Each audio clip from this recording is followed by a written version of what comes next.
Assalamu alaikum wa rahmatullahi wa barakatuh, chers frères et sœurs, imagine, il est 3h12 du matin. Tout est silencieux. La ville dort. Et toi, tu es debout, seul, mais connecté, à celui qui ne dort jamais. C'est à ce moment précis que les choses invisibles deviennent possibles. Entre 3h et 4h du matin, il existe une ouverture, un portail spirituel, une opportunité que très peu connaissent, mais que ceux qui l'ont testé ne quittent plus jamais. Ce secret, c'est la prière de 4 rakats, appelée Tahajjud. Tu te demandes peut-être, pourquoi ce moment? Pourquoi cette prière? Parce que c'est durant la dernière partie de la nuit que la miséricorde d'Allah descend, que les cœurs sont les plus sincères et que les destins peuvent changer. Le prophète Mohammed a dit « Notre Seigneur descend chaque nuit au ciel le plus proche lorsqu'il reste le dernier tiers de la nuit et dit « Qui m'invoque afin que je lui réponde? Qui me demande afin que je lui donne?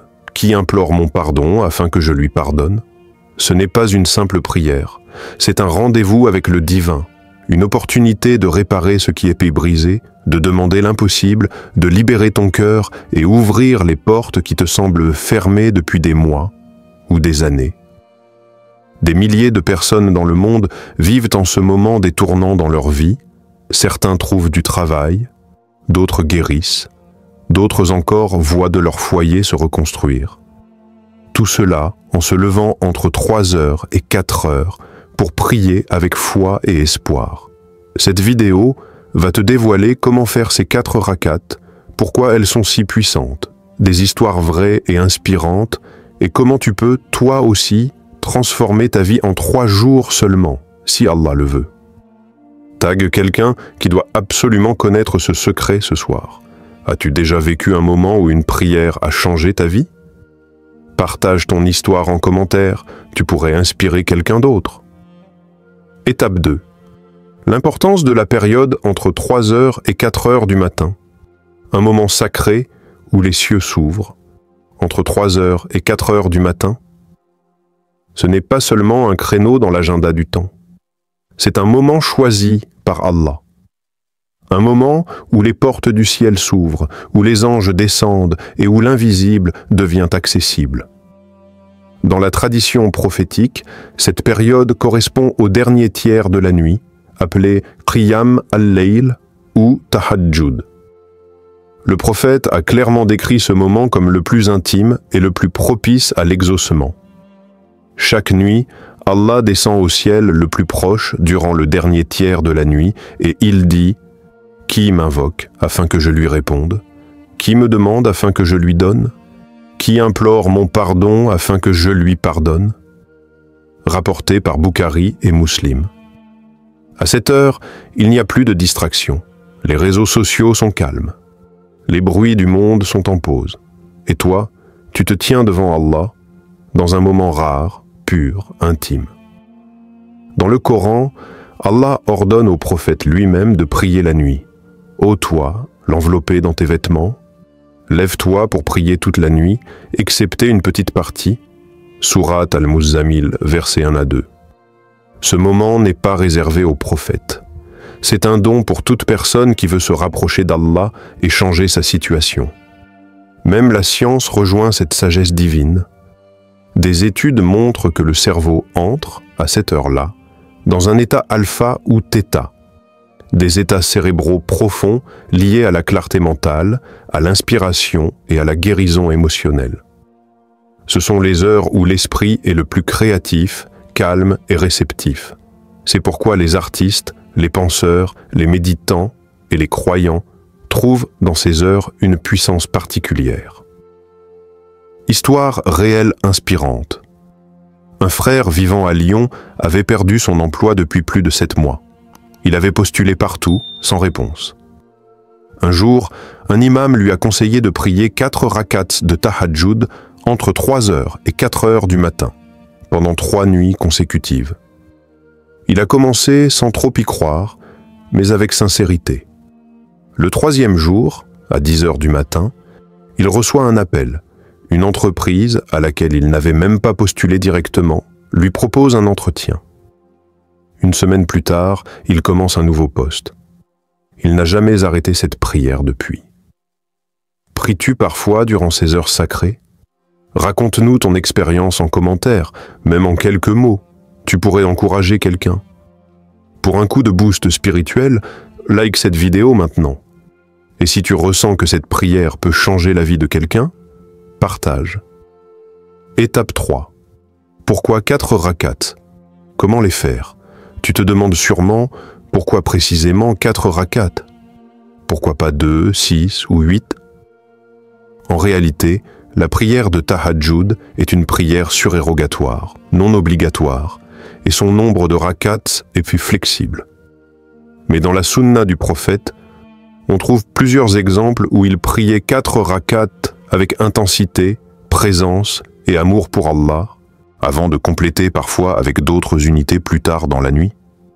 Ce qui compte le plus, ce n'est pas le chiffre, c'est la qualité de ta connexion. Et pour débuter, 4 rakats sincères, bien faites, peuvent suffire à débloquer ce que tu cherches depuis des mois. Comment faire ces 4 rakats?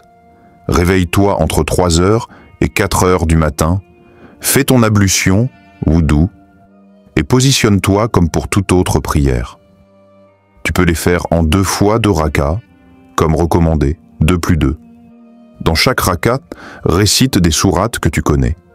Si tu veux intensifier l'effet spirituel, récite des passages comme Sourate al-Fatiha, obligatoire, puis Sourate al-Ikhlas, al-Falaq ou Yassine, si tu les connais. Dans la dernière prosternation de chaque raka, reste plus longtemps et invoque Allah sincèrement. C'est dans ces moments que tu peux ouvrir ton cœur sans filtre. Parle-lui comme à un confident. Pleure si tu veux. Demande la paix, la guérison, la facilité, la victoire contre une épreuve. Témoignage réel. Une sœur vivant à Bruxelles, en plein conflit avec son mari, a décidé de prier 4 rakats chaque nuit entre 3 heures et 4 heures. Elle récitait doucement, en pleurant, sans même formuler de longues duas. Au 3e jour, son mari, habituellement distant, lui dit avec émotion « Je ne sais pas pourquoi, mais j'ai envie qu'on recommence à zéro. » Aujourd'hui, leur couple est apaisé. Ils prient ensemble. Ce n'est pas de la magie. C'est la puissance du cœur sincère face au Seigneur des mondes. Prêt à commencer? Écris « Amin » en commentaire si tu t'engages à prier ce soir. Enregistre cette vidéo maintenant pour ne pas oublier cette prière demain à 3 heures. Connais-tu quelqu'un qui traverse une épreuve? Envoie-lui cette vidéo. Ce rappel peut sauver des vies, des cœurs, des familles. Étape 4. Histoire vraie de miracle à 3 heures à 4 heures du matin. Quand Allah répond dans le silence de la nuit, il y a des moments dans la vie où tout semble bloqué. La maladie persiste, les problèmes de couple s'aggravent, les finances s'effondrent, les prières restent sans réponse, jusqu'à ce qu'on décide de se lever dans le silence de la nuit, de déposer son cœur au pied du Créateur, entre 3 heures et 4 heures du matin. C'est là que les miracles se manifestent, pas par hasard, pas par chance, mais par la promesse divine, « Invoquez-moi, je vous répondrai ». Sourate Ghafir, 40,60. À travers le monde, des centaines de témoignages affluent. En voici quelques-uns, réels, puissants, bouleversants. Égypte. Le jeune qui a défié la maladie. Un jeune homme du Caire, atteint d'une maladie auto-immune grave, se voyait condamné à vie selon les médecins. Les traitements ne faisaient jamais plus effet. Un jour, un savant lui conseille « Réveille-toi 1 heure avant l'aube, prie 4 rakats avec foi.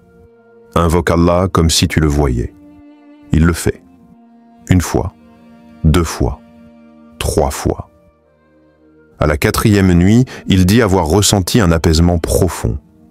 1 mois plus tard, les analyses médicales montrent une régression inattendue de la maladie. Il dira plus tard « Ce n'est pas le traitement, c'est ma prosternation qui a guéri mon cœur et mon corps. » Indonésie, la femme qui a retrouvé la paix conjugale. À Jakarta, une femme de 38 ans traversait une crise conjugale intense. Trahison, silence, rupture émotionnelle. Elle se sentait détruite. Une amie lui parle du tahajjud. Essaie, demande seulement la paix. Même si tu ne retrouves pas ton mari, tu retrouveras ton cœur. Elle commence à prier entre 3 heures et 4 heures, chaque nuit, 4 rakats, souvent en larmes. Après quelques jours, son mari, sans explication rationnelle, revient vers elle, ému. « Je ressens que tu pries pour moi. Je veux qu'on recommence. » Aujourd'hui, ils forment un couple solidaire et prient souvent ensemble à l'aube.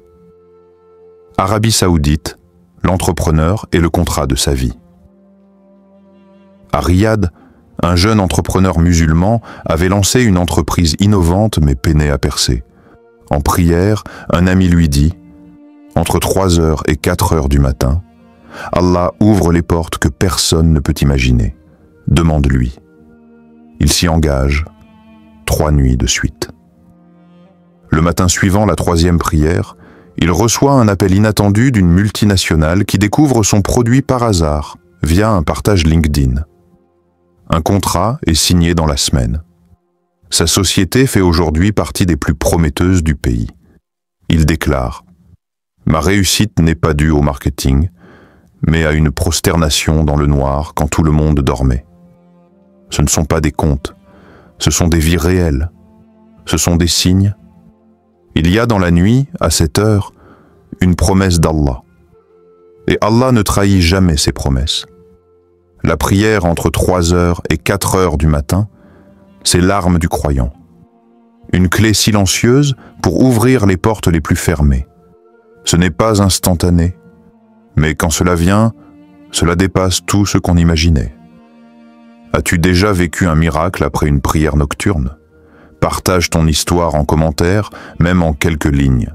Tu peux devenir le déclic spirituel de quelqu'un. Tag quelqu'un qui a besoin d'un miracle.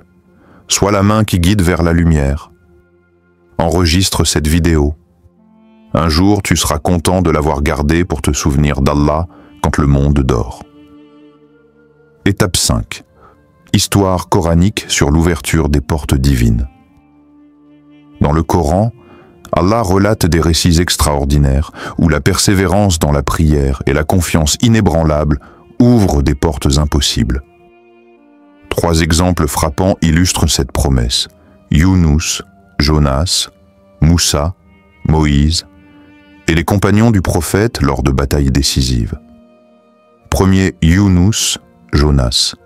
La prière du désespoir qui a ouvert la porte du salut. Younous, envoyé d'Allah à sa communauté, fuyait sa mission lorsque son peuple refusa de croire. Il embarqua sur un bateau, survint une tempête, et croyant que c'était sa faute, il se jeta à la mer. Un grand poisson l'ingéra, et il resta dans son ventre. C'est là, dans l'obscurité et la solitude, que commença la plus belle démonstration de foi. Il implora son Seigneur. Il invoqua dans les profondeurs de sa détresse. Il n'y a point de divinité en dehors de toi. Gloire à toi. Oui, j'ai vraiment été du nombre des injustes. Sourate Al-Anbiya 21, 87. Sans aucune assurance extérieure, aucune lumière, aucun signe visible, Younous persévéra. Sa prière sincère résonna à travers les eaux sombres, et Allah exauça son appel. Le poisson le rejeta sain et sauf, et il put reprendre sa mission. Par cette histoire, Allah nous montre que, même dans la pire des situations, un cœur qui se tourne humblement vers lui peut voir ses portes de salut s'ouvrir. Deuxième, Moussa, Moïse. La mer Rouge qui s'ouvre devant un peuple acculé. Quand Moussa conduisait les Israélites hors d'Égypte, Pharaon et son armée les poursuivaient. Les enfants d'Israël, bloqués devant la mer Rouge, paniquaient. Avons-nous été condamnés à perdre notre chemin? C'est là un endroit sans issue. Sourate Ash-Shu'ara 26, 61 à 62. Mais Moussa, fermement appuyé sur sa foi, dit « Invoquez votre Seigneur pour vous pardonner vos péchés. Vous ne vous êtes-vous pas encore penché sur lui en toute humilité? 26, 62. Puis, d'un geste de sa verge, il frappa les eaux. Les eaux se fendirent comme deux murs, offrant un passage miraculeux. Les Israélites traversèrent à pied sec, tandis que Pharaon et son armée furent engloutis. Ici encore, c'est la confiance totale en la promesse divine, exprimée par la prière et l'invocation, qui permit l'ouverture d'une porte littérale dans la mer, sauvant tout un peuple de l'anéantissement. Troisième, les compagnons du prophète. La prière nocturne avant la victoire. Les compagnons du prophète Muhammad savaient que leur force ne venait pas uniquement du nombre ou des armes, mais de la proximité d'Allah. Avant chaque grande bataille, ils veillaient dès la nuit en prière pour implorer guidance et victoire. À Badr, 6-23 avril, J.C., alors que la petite armée musulmane était sévèrement inférieure en nombre, le prophète consacra une partie de la nuit à invoquer Allah pour ses compagnons. Malgré le danger et la peur, ils répétèrent ensemble les invocations prophétiques. À l'aube, malgré l'impréparation humaine, ils remportèrent une victoire décisive. À Tabouk, 630 après le Paris. J.C., alors que la chaleur étouffante et l'immensité du désert menaçaient le moral de l'armée, les croyants prirent l'habitude, avant l'aube, de se lever pour prier. Cette confiance inébranlable, dans un lieu où rien ne semblait possible, s'est traduite par une réussite stratégique sans effusion de sang, avec un ennemi qui se retira sans combat. Dans chaque cas, ce sont ces heures de la nuit, où le prophète et ses compagnons humiliaient leur ego, posant le front contre le sol, qui permirent non seulement d'appeler la miséricorde d'Allah, mais aussi de forger une détermination collective invincible. Par la prière nocturne, les cœurs furent purifiés, les doutes dissipés, et les victoires survinrent là où humainement tout semblait perdu. Conclusion. La persévérance dans la prière ouvre des portes impossibles, qu'il s'agisse d'un homme engouffré dans la mer, d'un prophète enfermé dans un ventre de poisson, ou d'une armée de croyants face à un géant militaire, la même leçon apparaît. La persévérance dans la prière, et notamment la prière nocturne, est la clé pour ouvrir des portes que l'on croyait fermées à tout jamais. Si Younous a retrouvé la paix et sa mission, si Moussa a vu la mer se séparer, et si les compagnons ont émergé victorieux alors qu'ils étaient débordés, c'est parce qu'ils ont refusé de baisser les bras et ont choisi de faire appel au Dieu avec humilité dans l'heure la plus silencieuse de la nuit. Quelle histoire coranique te touche le plus? Dis-le en commentaire. Pour plus de récits puissants, suis cette chaîne. Étape 6. Comment faire une dua puissante durant ces rakats? Tu t'es levé entre 3h et 4h du matin. Tu as prié 4 rakats. Et maintenant, tu veux parler à Allah, lui confier ce qui pèse sur ton cœur. C'est le moment le plus intime entre toi et ton Seigneur. Mais comment formuler une dua puissante, sincère, qui touche vraiment le ciel? Les clés d'une dua qui ouvre les portes, sincérité, ikhlas. Ne récite pas des mots mécaniquement. Parle à Allah comme à un confident absolu, sans masque, sans filtre. Humilité, tawadu. Dis-lui que tu n'as aucun pouvoir sans lui. Plie-toi, pleure s'il le faut. Prosterne-toi plus longtemps. Confiance, tawakkul. Crois profondément qu'il t'écoute. Même si tu ne vois rien venir tout de suite, la réponse est déjà en route. Sois précis dans tes demandes. Ne dis pas seulement « Ya Allah, aide-moi », mais plutôt « Ya Allah, aide-moi à réussir cet entretien ce lundi à 9h. Ouvre les cœurs de ceux qui m'écouteront. » Ne dis pas « Ya Allah, guéris-moi », mais « Ya Allah, donne la guérison à mon corps, apaise mon cœur, renforce ma patience et fais de cette épreuve une élévation. » Sois honnête, sois toi-même. Allah ne juge pas ta formulation, mais ton cœur. Témoignage réel. Un jeune étudiant au Maroc avait un examen décisif qui allait conditionner son avenir. En panique, il n'arrivait plus à se concentrer. Il décide de prier 4 rakats de tahajjud 3 nuits de suite. À chaque fois, il invoque simplement Ya Allah, facilite-moi cette épreuve, fais que je me souvienne de tout ce que j'ai appris, apaise mon stress. Le jour de l'examen, il ressent une sérénité surnaturelle. Non seulement il réussit brillamment, mais il reçoit la meilleure note de sa promotion.